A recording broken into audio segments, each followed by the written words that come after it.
Guys doing? So now I'm going to do another Caresheet video of probably the most popular tarantula in the hobby, and almost every tarantula owner has at least one of them. So here we have Grammostola rosea, Chilean rose. The heck is she doing? Hang on, she's hiding right now. Let me take off that cave so we can actually see her. Hey little sweetie, how are you doing? So this is Ruby.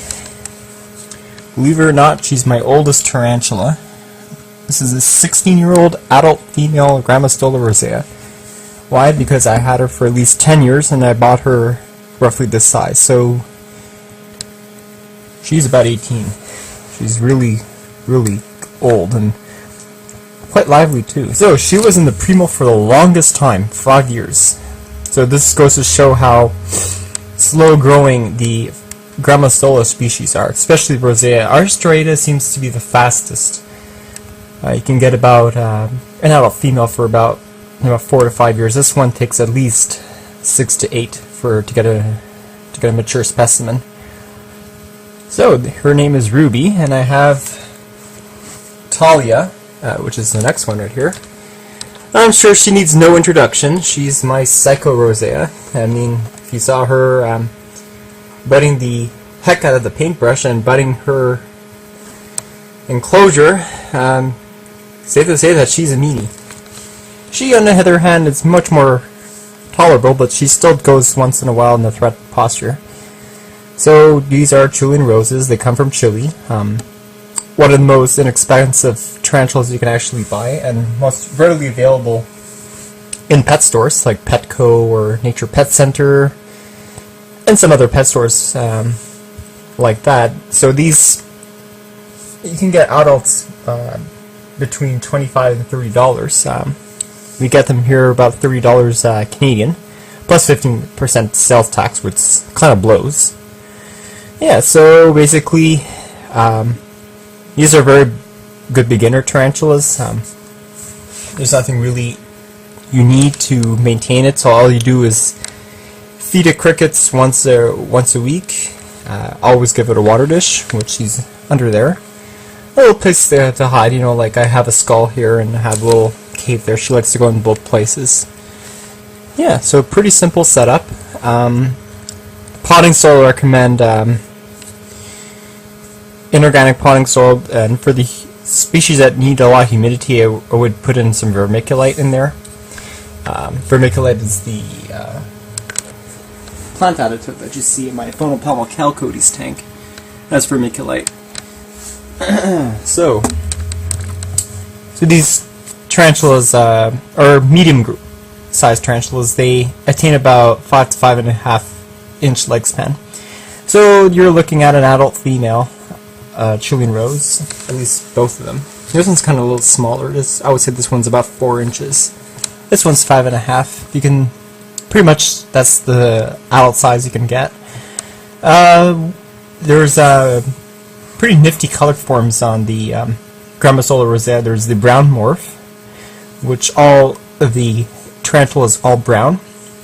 There's the normal color form, which seems to be the most popular, where we see all the brown hairs, and you have the pinkish carapace.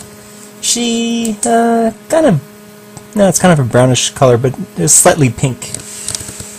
This one too is all brown, so I'd have 2 brown morphs.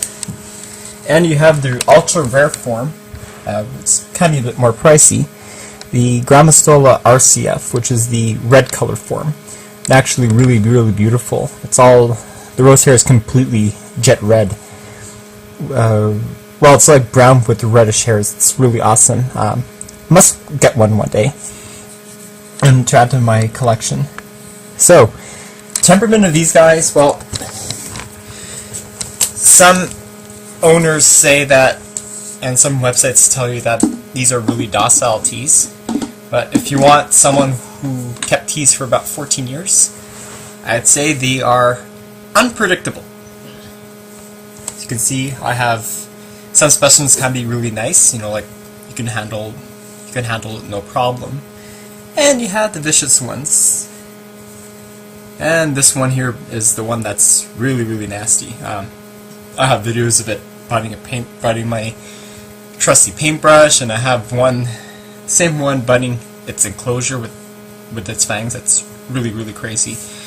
So the way to test the temperament of a tarantula, I'll show it to you again in this video. Since probably most beginners, tarantula owners will probably watch this one over the other ones.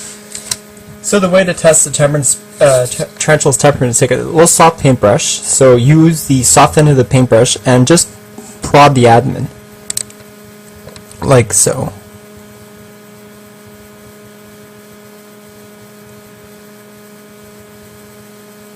Okay, so what that means, she's walking away from the paintbrush, which seems to have a docile nature. Yeah, she's pretty calm. Actually, she's probably one of my calmer ones. But some specimens will actually attack the paintbrush, so I don't know if I'll give an example, but you know what the heck. I'll show you the difference between night and day. That's day, and this is night. Okay,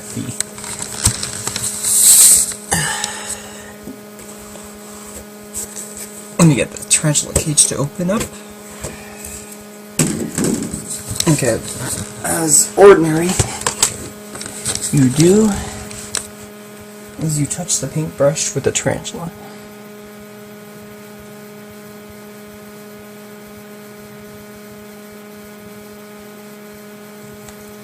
You see that? That's one Psycho Rosea. Yeah, she's biting. And she doesn't want to let go too. Yeah, she's spreading her fangs. Oh, there we go. Ooh, that's a bite. Sorry, sweetie, I don't really need to do that, but I need to get you off there. Okay, so that's the difference between night and day. Evil and not so evil. Okay, so I get this a lot from YouTubers messaging me, what's wrong with my Grammostola rosea? Like, they have a problem saying that, oh, my tarantula hasn't eaten in a certain while, and is it going to molt or not? Well, the thing is, with Grammostola roseas,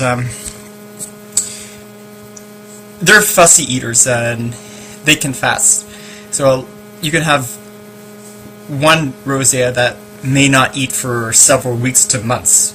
Actually, they go on fasting periods where they just stop eating for some reason. So this is very alarming for a new tea owner, like anyone else who just started the hobby. So I'm just letting you know it's completely normal. They do go on fasts.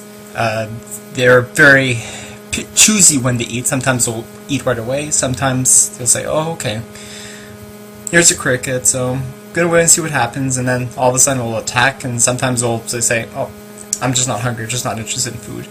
But the way to tell if a tarantula's in pre-molt, to check the abdomen. If it's really, really dark, then congratulations, your tarantula's in pre-molt. Grammostola species are kind of docile, but as you saw earlier, I have two totally different temperaments from the same species.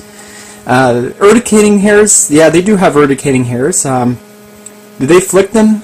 Not really. So they're very less inclined to flick hairs.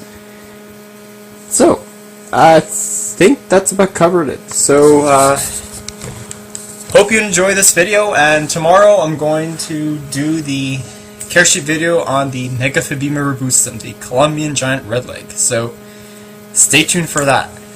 Sweet. Peace, guys.